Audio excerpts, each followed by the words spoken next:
अपन चर्चा बढ़ा रहे हैं चतुर्थ गुण स्थान की। चतुर्थ गुण स्थान का नाम क्या है? अविरत सम्यक्त्व। पहले गुण स्थान का नाम क्या है? मिथ्यात्व। दूसरे का नाम सासादन सम्यक्त्व। तीसरे का नाम सम्यक मिथ्यात्व कहो अथवा मिश्र कहो, एक ही बात है। चौथे का नाम है अविरत सम्यक्त्व। कल हमने चर्चा की थी अंत में, अविरत सम्यक्त्व किसे कहते हैं? जिसमें अ माने नहीं, विरत माने त्याग। जहाँ त्याग नहीं हो, लेकिन त्याग न होने पर भी क्या हो? सम्यक्त्व तो हो, सच्चा श्रद्धान तो हो। और सच्चा श्रद्धान का मतलब स्व और पर का भेद विज्ञान है ना। लोक व्यवहार वाला भेद विज्ञान नहीं चाहिए यहाँ, है ना। नहीं तो हमें लोक व्यवहार का तो बहुत भेद विज्ञान है। ये मेरा बेटा, ये उनका बेटा, ये मेरा भाई, ये उनका भाई, ये मेरा मकान, ये उनका मकान, ये मेरा प्लॉट, ये उनका प्लॉट।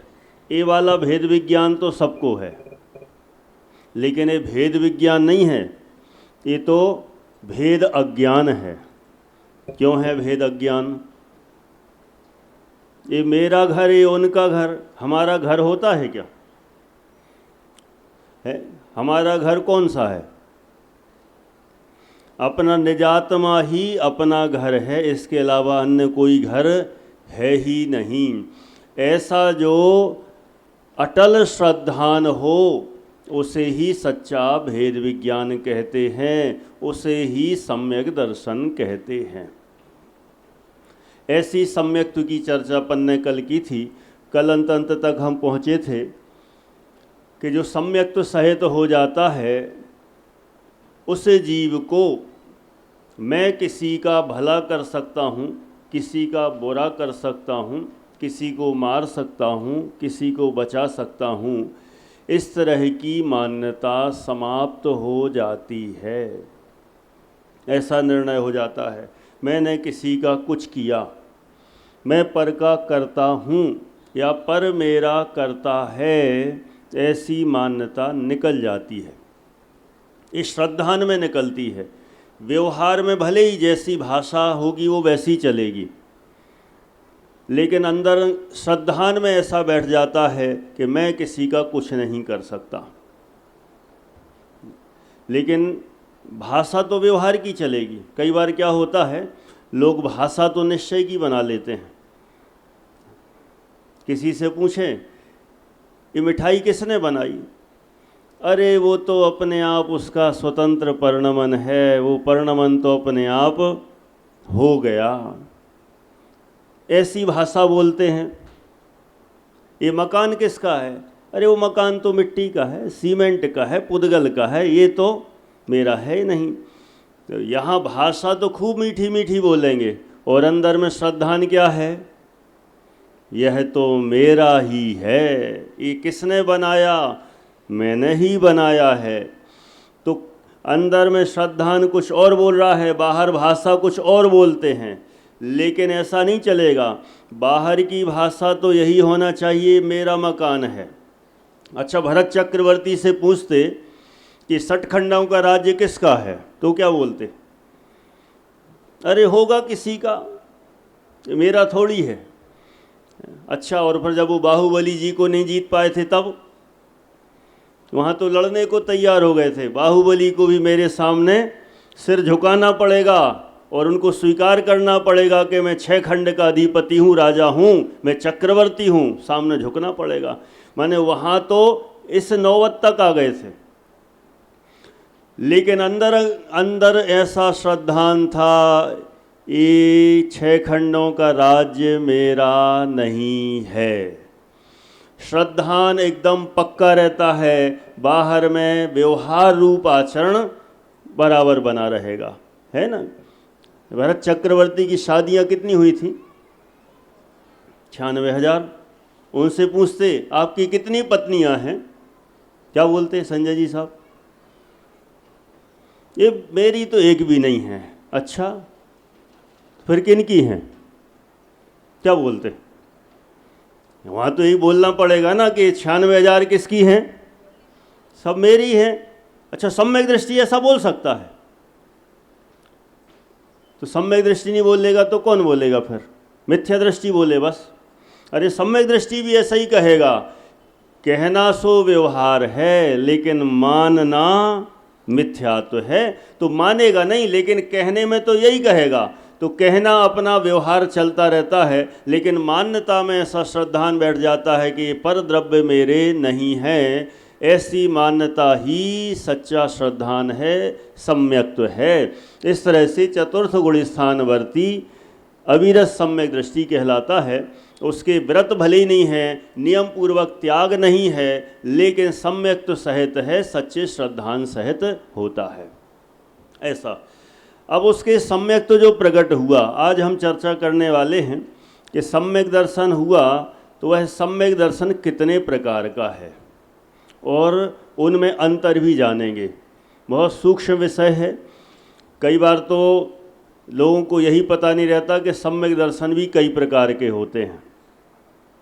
ज़्यादातर समझते सम्यक दर्शन मतलब सम्यक दर्शन, अपन ने बाल बोध में पढ़ लिया सम्यक दर्शन प्राप्त करेंगे। तो वहाँ कहीं कोई पढ़ाता है क्या सम्यक दर्शन कौन सा वाला प्राप्त करेंगे? किसी ने पढ़ा हो बाल बोध में? वहाँ तो एक ही कहते हैं बस सम्यक दर्शन प्राप्त करेंगे, और वहाँ कुछ नहीं बताया जाता है कि कौन सा सम्यक दर्शन प्राप्त करेंगे। ऐसा प्रश्न भी नहीं उठाते, नहीं तो वहीं कन्फ्यूजन हो जाए कि कौन सा मतलब क्या, बहुत सारे होते हैं क्या?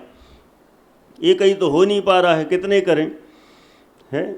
इसलिए वहाँ तो सामान्य कथन किया जाता है सम्यक दर्शन प्राप्त करेंगे। अब सम्यक दर्शन जिनको हो गया, और वह सम्यक दर्शन कितने प्रकार का है? देखो, हमने सम्यक दर्शन की अनेक परिभाषाएं पढ़ी हैं शास्त्रों में। रजित जी कितनी? जैसे रत्नकर्ण श्रावकाचार्य में पढ़ी है कि देव शास्त्र गुरु के श्रद्धान को सम्यक दर्शन कहते हैं, है ना। श्रद्धानम परमार्थानाम आप्तागम तपोभृताम, कि श्रद्धान किसका? सच्चे देव शास्त्र गुरु का श्रद्धान, उसका नाम सम्यक दर्शन है। अब तत्वार सूत्र जी में पढ़ी है, क्या पढ़ी? तत्वार श्रद्धानम सम्यक दर्शनम। तो वहाँ सम्यक दर्शन की परिभाषा 7 तत्वों का यथार्थ श्रद्धान, उसे सम्यक दर्शन कहते हैं। कहीं कहीं ऐसी भी परिभाषा मिलती है स्वपर भेद विज्ञानम सम्यक दर्शनम, कि स्व और पर का भेद विज्ञान उसे सम्यक दर्शन कहते हैं। ये परिभाषा भी मिली है विनीत जी साहब। और भी परिभाषा मिली है महावीर जी, कौन सी?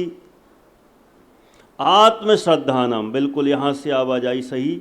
आत्मश्रद्धानम सम्यक दर्शनम, कि आत्मा के श्रद्धान को सम्यक दर्शन कहते हैं। कितनी सारी परिभाषा हैं। अब यहाँ पर राकेश जी साहब, यहाँ पर उन सब परिभाषाओं से अलग परिभाषा है। कौन सी परिभाषा है? दर्शन मोहिनीय के। अब थोड़ी सी अलग आएगी परिभाषा। क्या आएगी? दर्शन मोहिनीय के उपशम से जो उत्पन्न हो उसे औपसमिक सम्यक दर्शन कहते हैं। दर्शन मोहिनी के क्षयोपशम से उत्पन्न हो उसे क्षयोपशमिक सम्यक दर्शन कहते हैं। और दर्शन मोहिनी के क्षय से जो सम्यक दर्शन हो उसे क्षयिक सम्यक दर्शन कहते हैं। अभी मैं आराम से चलूँगा, आप जो नहीं लिख पाए होंगे चिंता मत करना, मैं फिर से बार बार 2-4 बार दोहराऊँगा। मुझे तो इसलिए फास्ट इसलिए बोला कि लोगों को पता चले कि ये वाला थोड़ा अलग टाइप का सम्यक दर्शन है, ये तो कठिन होगा ना। अभी अपन ने बहुत सारे पढ़े, देव शास्त्र गुरु का श्रद्धान सम्यक दर्शन, 7 तत्वों का श्रद्धान सम्यक दर्शन, स्वपर भेद विज्ञान सम्यक दर्शन, आत्मश्रद्धानम सम्यक दर्शनम। यदि परिभाषाओं में देखा जाए तो सबसे सरल कौन सा है? आत्मश्रद्धानम सम्यक दर्शनम, एकदम शॉर्ट एंड स्वीट। आत्मा का श्रद्धान, इसमें न पर की जरूरत है, न 7 तत्वों की जरूरत है, न देवशास्त्र गुरु की जरूरत है। लेकिन जब भी एक सम्यक दर्शन होगा वहाँ सभी के सभी एक साथ प्रकट होते हैं। ये नियम है, हमें पक्का जानना चाहिए। ऐसा नहीं होगा कि यहाँ पर बहुत सारे सम्यक दृष्टि हैं, उनसे पूछें आपको कौन सा वाला है, कोई कहे हमें तो देवशास्त्रु वाला है, और आपको कौन सा है, हमें तो तत्वार श्रद्धानम वाला है, हमें तो 7 तत्वों के नाम पक्के याद हैं, सबका स्वरूप एकदम क्लियर है, तो 7 तत्वों का श्रद्धान वाला है। कोई कहे ये भी कठिन सा है, अपन को तो स्व और पर ये वाला ज़्यादा है, ये वाला है। ऐसा होता है क्या? किसी को कोई हो, किसी को कोई हो, किसी को कोई हो, ऐसे सम्यक दर्शन होते हैं क्या? ऐसा नहीं होता है। जब भी एक होगा तो उस समय सब के सब एक साथ होंगे, अलग अलग नहीं होते, आगे पीछे नहीं होते, सब के सब एक साथ। अच्छा, उसी समय ये जो एक और सम्यक दर्शन जो अभी आ रहा है कर्णान योग वाला, कौन सा? दर्शन मोहिनी का। दर्शन मोहिनी का क्या होना है? उपशम, माने दर्शन मोहिनी के दब जाने से जो सम्यक दर्शन हो उसे औपशमिक सम्यक दर्शन कहते हैं। देखो, कर्णान योग के सम्यक दर्शन 3 प्रकार के। कितने प्रकार के हैं? 3 प्रकार के। पहला है औपशमिक, दूसरा है क्षायोपशमिक, और तीसरा है क्षायक। अर्हम कौन से? बहुत बढ़िया, औपशमिक, क्षायोपशमिक और क्षायक। ये 3 प्रकार के सम्यक दर्शन हैं। इन 3 प्रकार के सम्यक दर्शनों की हम आज चर्चा करने वाले हैं, विस्तार से होगी, बिल्कुल आगम प्रमाण आगम के आलोक में होगी। हो सकता है कि किन्हीं को ऐसा भी हो कि पहली बार ही भेद सुन रहे हों, ऐसे भी हो सकते हैं। यहाँ कोई ऐसे भी होंगे ये भेद तो सुने होंगे लेकिन तीनों में अंतर ज़्यादा पता नहीं होगा। किन्हीं को अंतर पता भी होगा तो एक ही अंतर पता होगा, लेकिन हम प्रयास करने वाले हैं इन तीनों में 10 अंतर जानेंगे। कितने अंतर? 10 अंतर। स्टडी थोड़ी गहरी है, लेकिन जब पता चलेगा तो ऐसा लगेगा अच्छा इतना विस्तार है इसमें, इतना विस्तार तो है। फिर हम देख लेंगे, चेक कर लेंगे बहुत अच्छे से व्यवस्थित। 3 प्रकार के सम्यक दर्शन हुए। एक बार फिर से, पहला क्या है? औपशमिक, दूसरा क्षायोपशमिक, और तीसरा है क्षायक सम्यक दर्शन। ये 3 प्रकार के, ये तीनों के तीनों सम्यक दर्शन चौथे गुणस्थान में ही हो सकते हैं। ठीक है, उसके ऊपर भी बने रहें लेकिन चौथे के नीचे नहीं होते, चतुर्थ गुणस्थान से ही होते हैं, उसके नीचे नहीं। क्लियर है? अब ये तीनों की परिभाषा हम अच्छे से फिर से देखेंगे। मोहिनी कर्म के कितने भेद कहे थे? 2। पहला दर्शन मोहिनी और दूसरा चारित्र मोहिनी। अब पहला जो दर्शन मोहिनी है, उस दर्शन मोहिनी का उपशम, उपशम का अर्थ होता है दब जाना, है ना? उपशम का अर्थ क्या है? यानी दब जाना। कहाँ दब जाता होगा ये? जमीन के अंदर, मकान के नीचे, कहाँ दब जाता होगा? कहाँ दबता है? मैं इसलिए खुलासा करता हूँ पूछ के, क्योंकि हमें पता है जब हम भी पहली बार सीखते थे, जब वो हमारे गुरु आदरणीय अन्ना जी ब्रह्मचारी यशपाल जी जब वो पढ़ाते थे पहली बार, जब वो कहते दब जाना, तो हम लोग सोचते कहीं दब जाते होंगे। तो जब पहली बार सुनते तो ऐसे ही लगता है कि क्या होता होगा ये। बाद में समझ में आता है कि अच्छा दब जाना माने क्या होता है। इसलिए मैं सोचता हूँ कि हम लोगों को भी ऐसा समझ में आता था तो किसी और को भी आ सकता है। तो दब जाने का मतलब उदय में नहीं आना। दब जाने का अर्थ क्या लेना है? उदय में नहीं आना। दर्शन मोहिनी है। दर्शन मोहिनी एक तरह से मिथ्यात्व ही है। जब वह उदय में नहीं आता है उसको ही कहते हैं दब जाना। और उस समय जीव को जो सम्यक दर्शन होगा उसका नाम है औपशमिक सम्यक दर्शन। देखो दर्शन मोहिनी क्या हुआ? दबा। उसको ही कहते हैं उदय में नहीं आना, उसको ही कहते हैं उसका उपशम हो जाना। 3 शब्द कहे, फिर से बोलता हूँ। पहला कौन सा? दर्शन मोहिनी का क्या हुआ? दब जाना। दब जाना कहें, अथवा उदय में नहीं आना, अथवा उपशम हो जाना, ये कुछ भी कहें। इस समय जीव को जो सम्यक श्रद्धान होगा, सच्चा निर्णय होगा, उसे कहेंगे औपशमिक सम्यक दर्शन। कौन सा सम्यक दर्शन हुआ? औपशमिक सम्यक दर्शन। ठीक है। नंबर 2, दूसरा है शायोपशमिक। शायोपशमिक सम्यक दर्शन माने दर्शन मोहिनी का शयोपशम हो जाना। क्या हो जाना? देखो इनका भी विस्तार और है, मैं एकदम सरल भाषा में बता रहा हूँ, सरल परिभाषा।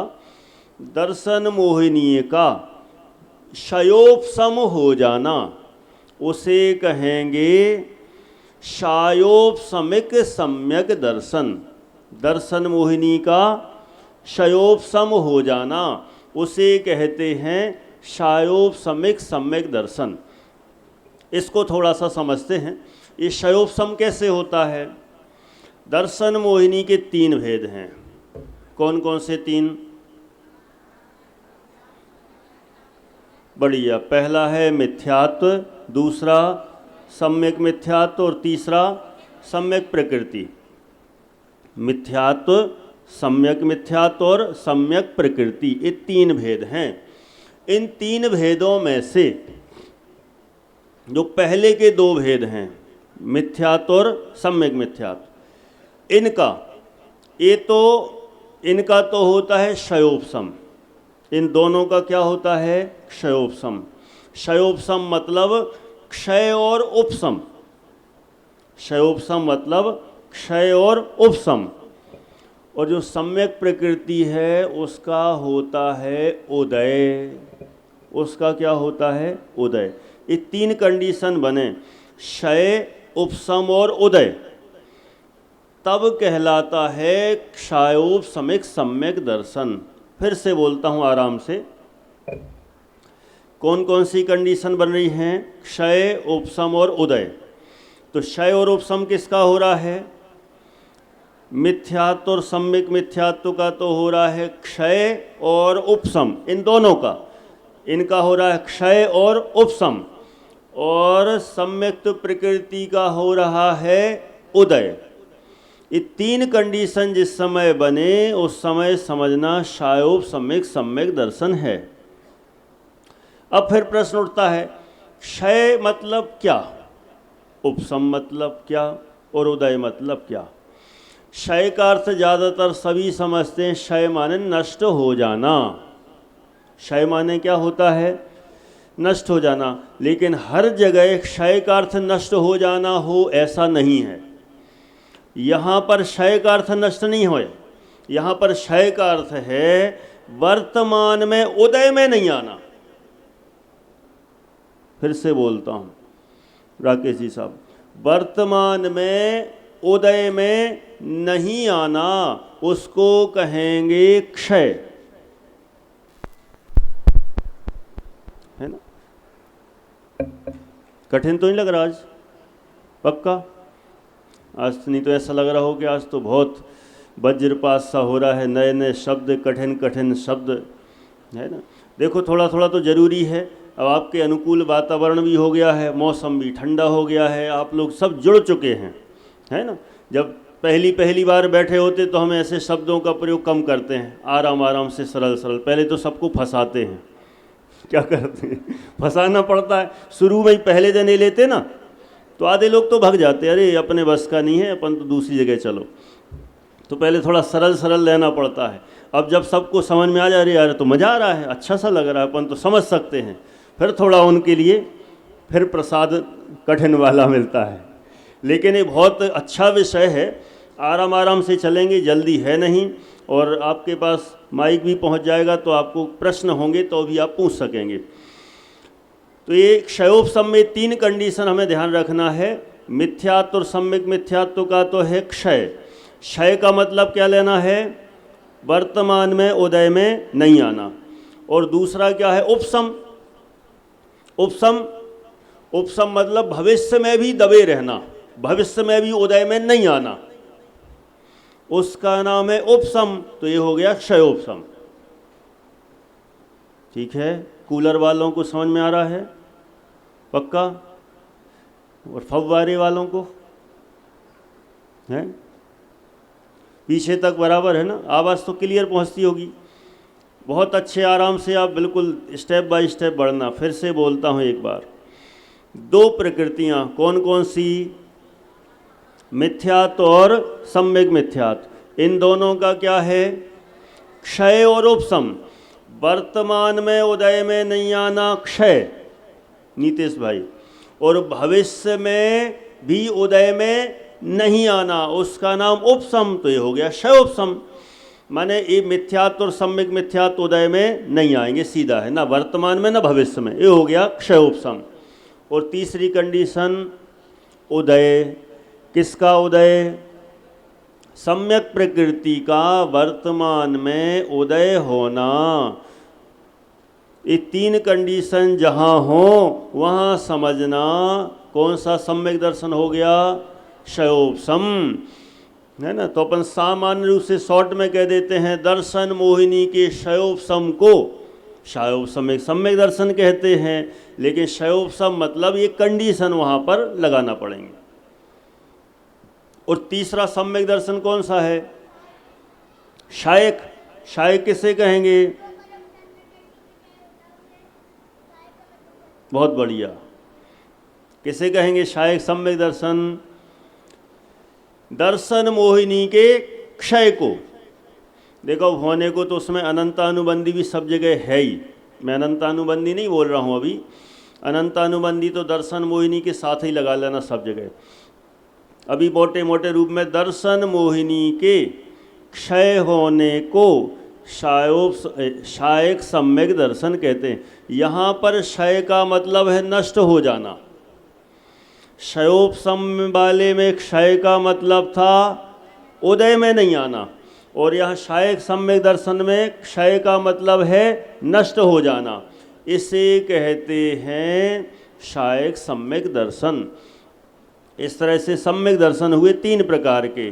पहला हुआ औपसमिक, है ना, दर्शन मोहिनी के उपशम से। वहाँ अनंतानुबंधी भी लगा लेना, अनंतानुबंधी 4 और दर्शन मोहिनी 3, तो कितनी हो गई 7। इनके उपशम से जो सम्यक दर्शन हो उसे औपसमिक सम्यक दर्शन कहते हैं। अब अनंतानुबंधी 4 और दर्शन मोहिनी 3 कितनी हुई? 7।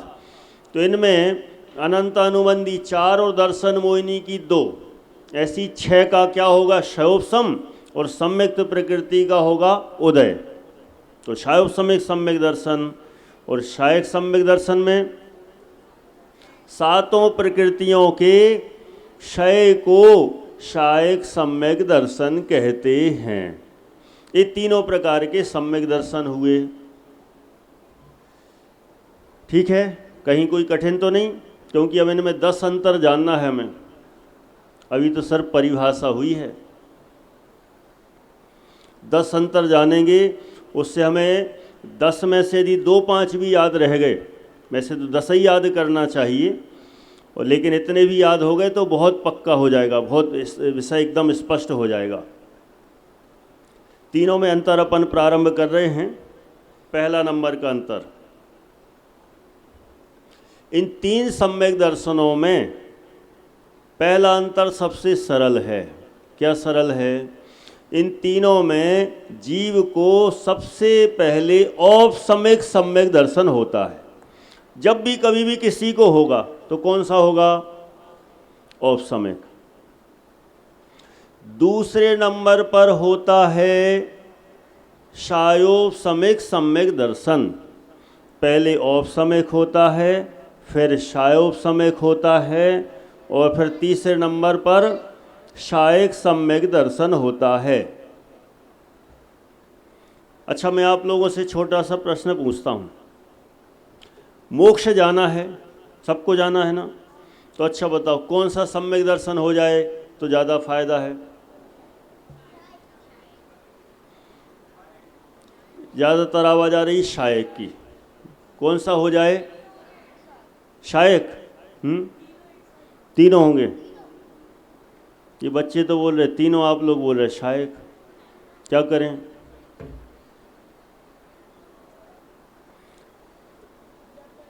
मोक्ष जाने के लिए सबको लगता है कौन सा सम्यक दर्शन हो? शायक सम्यक दर्शन। लेकिन ये समझना कि मोक्ष के लिए तीनों ही सम्यक दर्शन अनिवार्य हैं। ऐसा नहीं होगा कि हम सीधा शायक कर लें और काम हो जाएगा। तीनों ही चाहिए, और उनमें भी पहले चाहिए औपसम्यक, दूसरे नंबर पर शायोपसम्यक, और तीसरे नंबर पर है क्षायक, और इसी क्रम से होते हैं। कोई सोचे अनादि मिथ्या दृष्टि हो और सीधा शायक ले ले, संभव ही नहीं है। कोई कहे भरत चक्रवर्ती को तो शायक सम्यक दर्शन था, रामचंद्र जी को तो शायक सम्यक दर्शन था, तो इनको शायक पहले ही से हो गया, ऐसा थोड़ी है। इनको भी पहले औपसम्यक हुआ होगा, उसके बाद शायोपसम्यक हुआ होगा, और तीसरे नंबर पर होता है शायक सम्यक दर्शन। एक क्रम ही है। तो यहाँ पहला अंतर बताया कि जब भी जीव को होगा सम्यक दर्शन तो सबसे पहले कौन सा? औपसम्यक होगा, दूसरे नंबर पर शायोपसम्यक होगा, और फिर तीसरे नंबर पर शायक सम्यक दर्शन होता है। इस तरह से एक क्रम से होते हैं, एक के बाद एक। हाँ जी, माइक दो बेटा।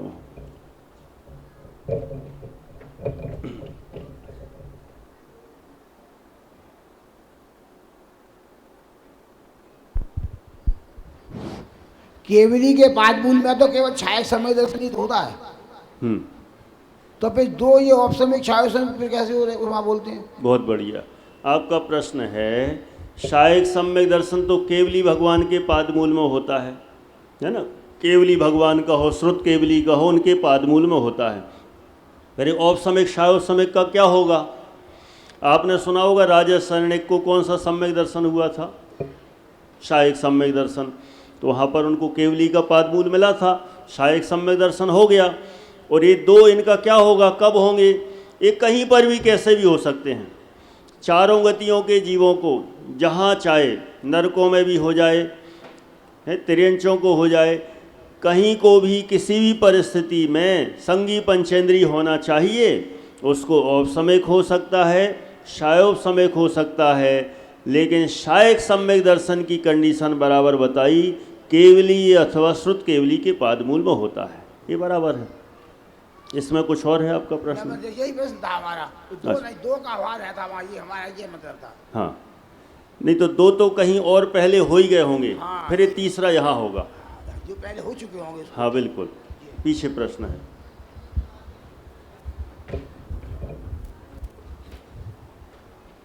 अब मुझे लग रहा है प्रश्नों की अब बारिश होगी फव्वारों के बीच में। चलो, ये सर जो आपने बताया तीर्थंकर भगवान जन्म से ही छायक सम्यक दृष्टि होते हैं, और जैसे राम भरत इत्यादि का उदाहरण दिया, तो उस भाव में छायक दर्शन, छायक सम्यक दर्शन ही है। पूर्व भावों की अपेक्षा उनको उपसम या छायोपसम्यक हुआ होगा, ऐसा भी तो हो सकता है। देखो पहली बात तो मैंने ऐसा सर्वथा नहीं कहा कि जन्म से ही शायक सम्यक दृष्टि ही होते हैं। तीर्थंकर भी जरूरी नहीं कि जन्म से शायक सम्यक दृष्टि ही हो, शायोपसम्यक सम्यक दृष्टि भी हो सकते हैं। लेकिन इतना नियम जरूर है कि इस भाव में औपसम्यक शायोपसम्यक शायक ऐसे भी हो सकते हैं, अथवा पिछले भाव में औपसम्यक हो चुका हो, फिर बाद में शायोपसम्यक हुआ हो और यहाँ आके शायक प्रकट कर ले, ऐसा भी हो सकता है, ऐसा भी हो सकता है। ठीक, हाँ जी, माइक पीछे। और तीर्थंकर भगवान केवली और जो केवली, माइक लीजिए। माइक है ना आपके पास? चालू है? नहीं, तीर्थंकर भगवान केवली ओम चोत केवली के बाद मूल में कभी ताते ही नहीं है तो कहते होगा उनको एक सम्यक दर्शन, किसको? तीर्थंकर भगवान को। तीर्थंकर भगवान को। बहुत बढ़िया, बहुत अच्छा प्रश्न है। ये माइक की आवाज़ कम क्यों हो गई? ये तेज ही रखो थोड़ी सी। आपका प्रश्न है जो तीर्थंकर केवली हैं वे, यदि मान लो जन्म से उनको शायव सम्यक सम्यक दर्शन हो और वे केवली श्रुत केवली के पादमूल में जाते ही नहीं हैं, बिल्कुल सही बात है। वे तो मुनियों को, मुनि भी नहीं देखते उनको तो, और केवली उनके पादमूल में जाएंगे नहीं, तो उनको फिर शायक सम्यक दर्शन कैसे होगा? क्या गजब का प्रश्न है। प्रश्न आ गया समझ में? इसके पहले मैं बैक में फिर से जाता हूँ। शायक सम्यक दर्शन का नियम है कि जब भी शायक सम्यक दर्शन होगा केवली अथवा श्रुत केवली के पादमूल में ही होगा। अब उस पर बड़ा प्रश्न उठाया कि जब तीर्थंकर का जीव हो और वह शायव सम्यक सम्यक दृष्टि हो और वह केवली श्रुत केवली के पादमूल में जाएगा ही नहीं, तो उनको शायक सम्यक दर्शन कैसे होगा? बराबर, बहुत बढ़िया इसका आंसर है। वो तीर्थंकर जो होते हैं वे स्वयं ही श्रुत केवली हो जाते हैं।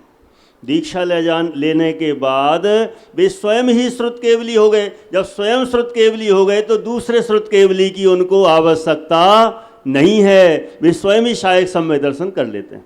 देखो, पादमूल दूसरे की पराधीनता का मोहताज नहीं है मतलब शायक सम्यक दर्शन के लिए हमें दूसरे की पराधीनता अनिवार्य हो ऐसा नहीं है। स्वयं श्रुत केवली हो जाओ तो स्वयं श्रुत केवली हो जाओ तो खुद ही खुद का पादमूल ले लो, किसी के यहाँ जाने की जरूरत नहीं है। तो वे जीव स्वयं ही श्रुत केवली होकर शायक सम्यक दर्शन प्राप्त कर लेते हैं, इसमें कोई बाधा नहीं है। बहुत अच्छा, माइक से। ये औपशमिक जो सम्यक दर्शन है ये छूट जाता है, अंतर्मुहूर्त के लिए ही होता है क्या? ये ऐसा अनिवार्य है? हाँ जी, आपका प्रश्न होने को आगे आने वाला है सब। औपसम्यक सम्यक दर्शन एक अंतर्मुहूर्त के लिए ही होता है और वह नियम से अंतर्मुहूर्त में छूटता ही है। अच्छा। अभी इन अंतरों में आएगा, है ना?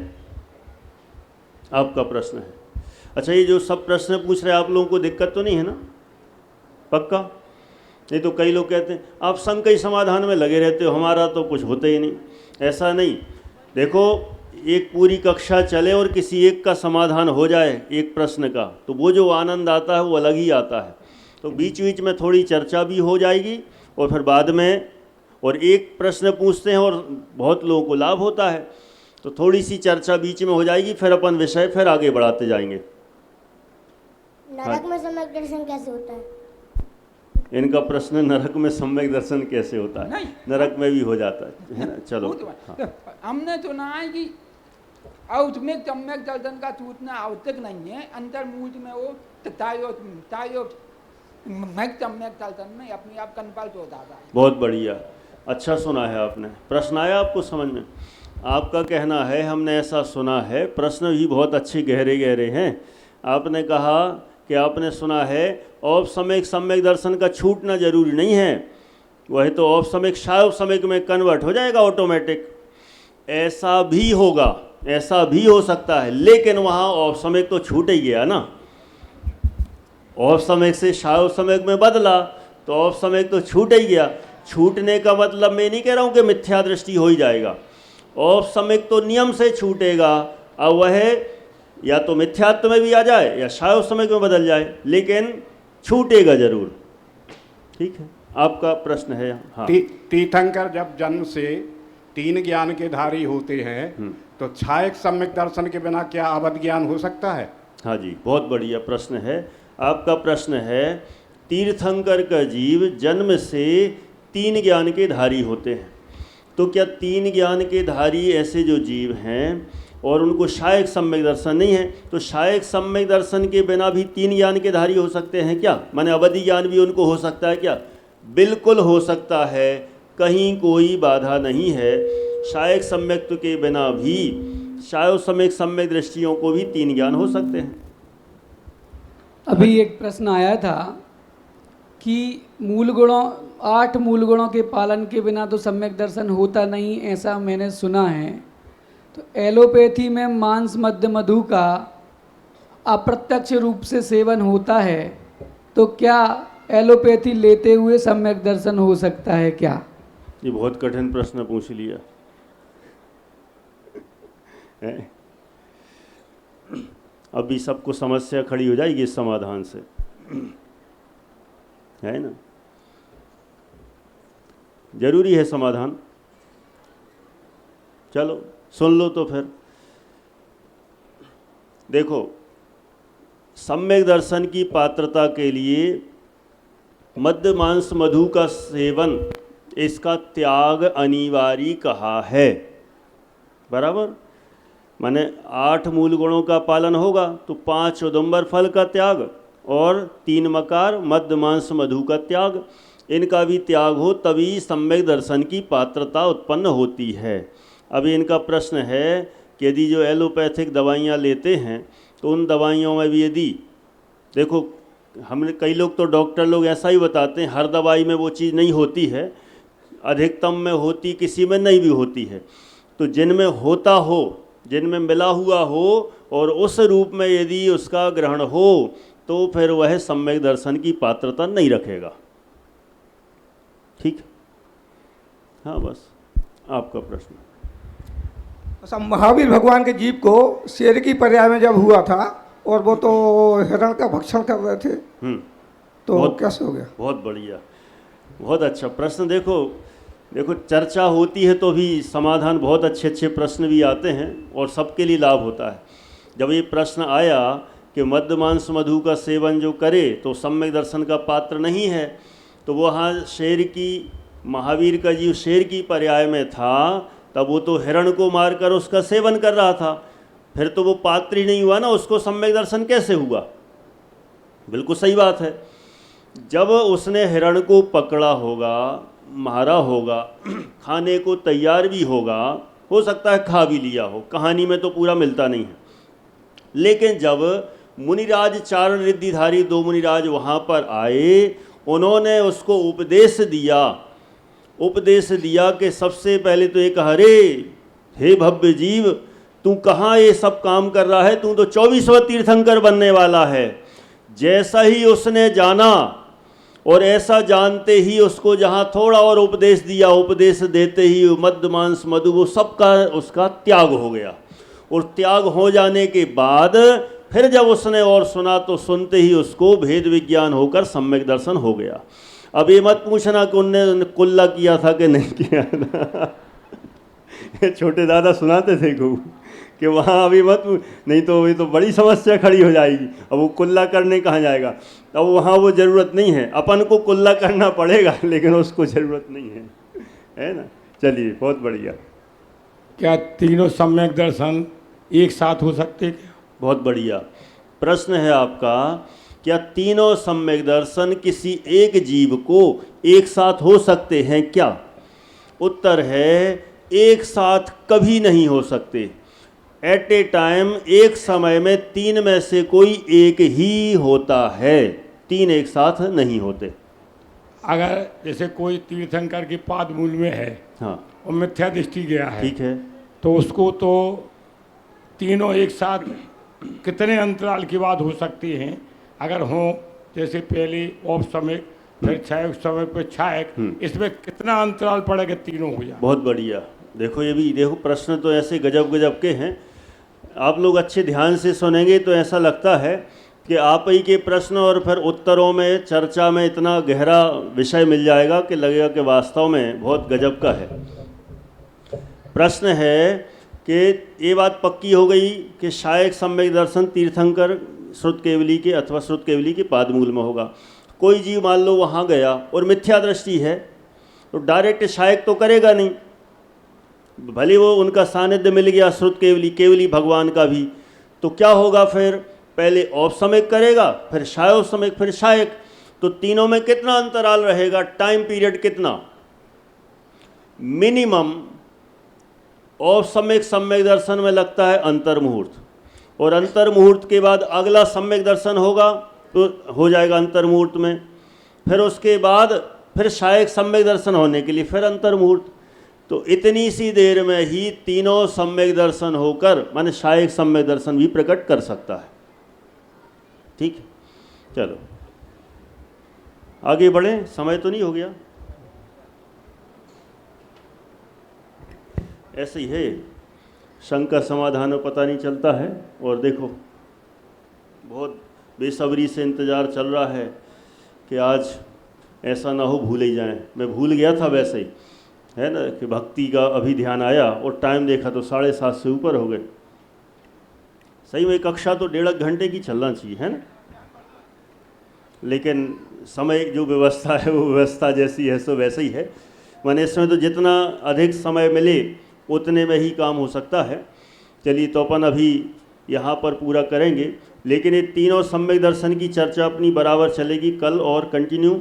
और आपके ऐसे प्रश्न हो जो भी हों, माइक आपके पास पहुँचेगा, आप बराबर चर्चा करें, बहुत आनंद आएगा और लाभ। क्या चीज़? सारे काम तो क्रमबद्ध होने हैं कोई जिसके लिए, फिर अपन ये गुड़स्थान में छायक होगा अच्छा, ऐसा करना, ये प्रश्न आप कल छोड़ना, फिर मैं इसका जवाब देता हूँ अच्छे से, है ना।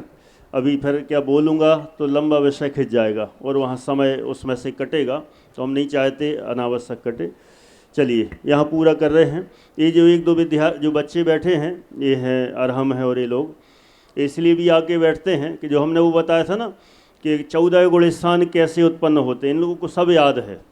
अभी चाहते कि हमें बताने को बुलाओ, अब हम वो बुला ही नहीं पा रहे हैं, लेकिन अपन कोशिश करेंगे कल उनका सुन लें। तो देखो पूरे 14 गुणस्थान कैसे उत्पन्न होते हैं पता है, जब याद है और थोड़ा बच्चों को ऐसा लगता है ना हम भी सुना दें तो अच्छा प्रोत्साहन सा होता है, तो अपन प्रयास करेंगे। आज रह गया, ठीक है, चलिए अभी पूरा करते हैं। बोली जिनवाणी माता की जय। देखिए हम सभी गुणस्थान का विषय सुन रहे हैं और उसमें भी इस सम्यक की जो मार्मिक चर्चा हमें प्रकट करनी है वो हम यहाँ से सुन रहे हैं। हमारा भाग्य है कि हम ऐसे तत्काल प्रश्न पूछते हैं और उनका उत्तर हमें तत्काल मिल जाता है। और आप अपना भाग्य सोचिए कि हमें ऐसे विद्वान मिले हैं जिनसे ऐसे गूढ़ प्रश्नों का तत्काल समाधान हमें मिल रहा है, वो भी आगम आधार से। तो ऐसे विषय को हम छोड़े नहीं। जो भी साधर्मी जन यहाँ पर समय से नहीं आते हैं वे समय से आकर क्लास में उपस्थित रहें। और भाई साहब तो कहते हैं आप जितने प्रश्न पूछ सको उतने पूछो, वो हर एक प्रश्नों का वार झेलने के लिए तैयार हैं। तो अपन इसका लाभ लें और इसी मार्ग में आगे बढ़ें। अभी यहाँ से जिनवाणी स्तुति हम सभी करते हैं। परमागमस्य जीवं निषिद्ध जात्यन्ध सिंदूरविधानम सकल नय विलसितानां विरोधमथनं नमाम्यनेकान्तम्।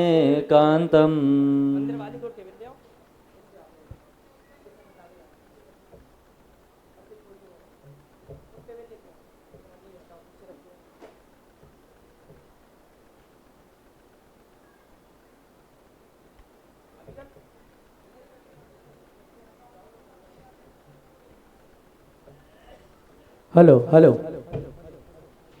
आइएगा। अभी हम सभी ने गुणस्थान विषय के मर्मज्ञ विद्वान विशेषज्ञ विद्वान डॉक्टर प्रवीण जी शास्त्री के माध्यम से गुणस्थान विषय की बहुत ही मार्मिक चर्चा की। और इन दिनों आदरणीय भाई साहब ने इसकी एक पुस्तक भी लिखी है, वो भी आप सब जरूर प्राप्त करें, वो आपको शायद मिल गई होगी। आइए अब यहाँ से जिनेंद्र भक्ति का कार्यक्रम हम प्रारंभ कर रहे हैं। आप सभी से निवेदन है सभी जन अपने अपने स्थान पर व्यवस्थित हो जाएं। हमारी संस्थाओं से या जो एडमिशन लेने प्रशिक्षणार्थी बच्चे आए हैं उनसे भी निवेदन है वो भक्ति में आकर बैठे, तो आप भक्ति बोलना सीखेंगे।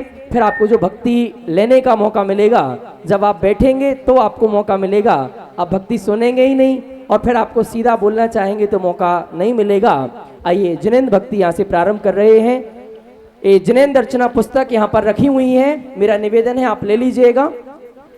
हम यहाँ से जिनेंद्र अर्चना पुस्तक के आधार से आज भक्तियाँ करेंगे, तो मेरा निवेदन है जिनेंद्र अर्चना पुस्तक आप ले लीजिएगा। आइए मंगलाचरण स्वरूप भक्ति हमारे देवेंद्र जी ले रहे हैं। हेलो ठीक, हेलो हेलो हेलो हेलो, आवाज़ बढ़ाना भैया।